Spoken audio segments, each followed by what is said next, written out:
Hello everyone, this is Dan Plus 124 here. And guys, I'm sorry that I couldn't record yesterday. I was kind of busy. So, I'm just gonna go ahead and make it up today. So, let's just get started. Genesis 33. Jacob meets Esau. Jacob looked up and there was Esau, coming with his 400 men. So he divided the children among Leah, Rachel, and the two female servants. He put the female servants and their children in front, Leah and her children next, and Rachel and Joseph in the rear. He himself went on ahead and bowed down to the ground 7 times as he approached his brother. But Esau ran to meet Jacob and embraced him. He threw his arms around his neck and kissed him, and they wept. Then Esau looked up and saw the women and children. "Who are these with you?" he asked. Jacob answered, "They are the children God has graciously given your servant." Then the female servants and their children approached and bowed down. Next, Leah and her children came and bowed down. Last of all came Joseph and Rachel, and they too bowed down. Esau asked, "What's the meaning of all these flocks and herds I met? To find favor in your eyes, my lord," he said. But Esau said, "I already have plenty, my brother. Keep what you have for yourself." "No, please," said Jacob, "if I have found favor in your eyes, accept this gift from me. For to see your face is like seeing the face of God. Now that you have received me favorably, please accept the present that was brought to you, for God has been gracious to me, and I have all I need." And because Jacob insisted, Esau accepted it. Then Esau said, "Let us be on our way. I will accompany you." But Jacob said to him, "My Lord knows that the children are tender, and that I must care for the ewes and cows that are nursing their young. If they are driven hard just one day, all the animals will die. So let my Lord go on ahead of his servant, while I move along slowly at the pace of the flocks and herds before me, and the pace of the children, until I come to my Lord and Seer." Esau said, "Then let me come. Then let me leave some of my men with you." "But why do that?" Jacob asked. "Just let me find favor in the eyes of my Lord." So that day Esau started on his way back to Seir. Jacob, however, went to Succoth, where he built a place for himself and made shelters for his livestock. That is why the place is called Succoth. After Jacob came from Padan Aram, he arrived safely at the city of Shechem in Canaan and camped within sight of the city. For 100 pieces of silver he bought from the son of Hamor, the father of Shechem, the plot of ground where he pitched his tent. There he set up an altar and called it El Elor Israel. And then Genesis 34. Dinah and the Shechemites. Now Dinah, the daughter of Leah, had born to Jacob, went out to visit the women of the land. When Shechem, son of Hamor, the Hivite, the ruler of that area, saw her, he took her and raped her. His heart was drawn to Dinah, daughter of Jacob. He loved the young woman and spoke tenderly to her. And Shechem said to his father Hamor, "Give me this girl as my wife."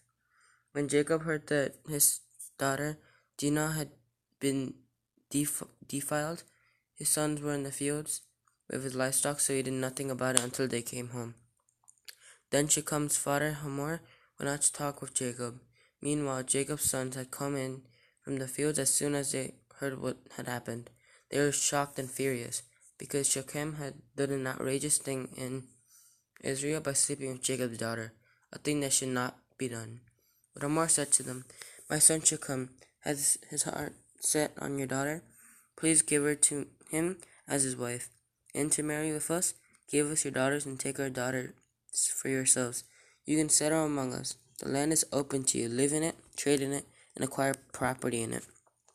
Then Shechem said to Dinah's father and brothers, "Let me find favor in your eyes, and I will give you whatever you ask.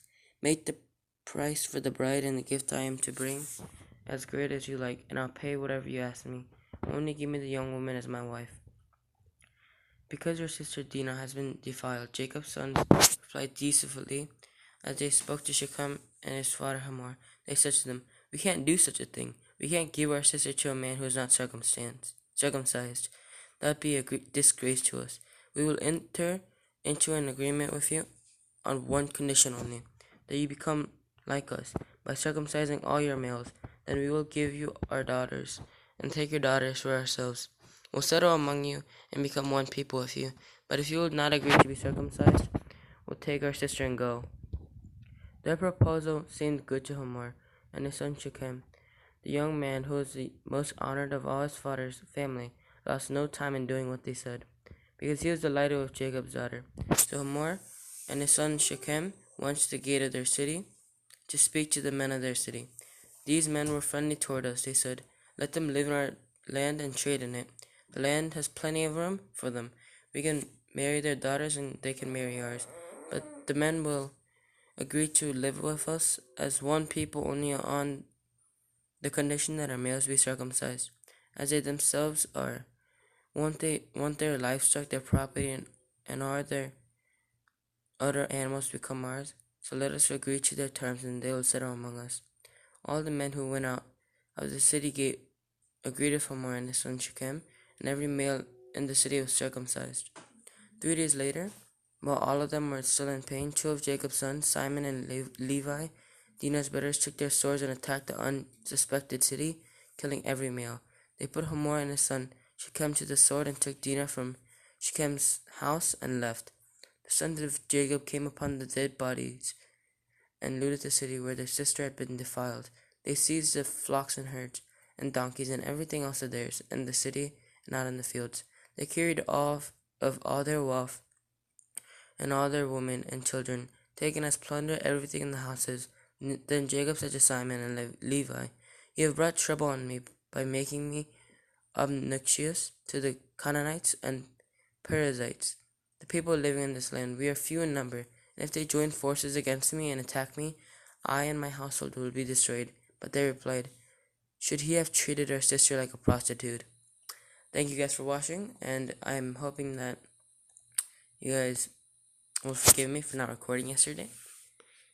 And other than that, make sure to subscribe. Please leave a like on this video, and make sure to click that bell if not already clicked to be notified whenever I post. I hope you guys enjoyed. Bye.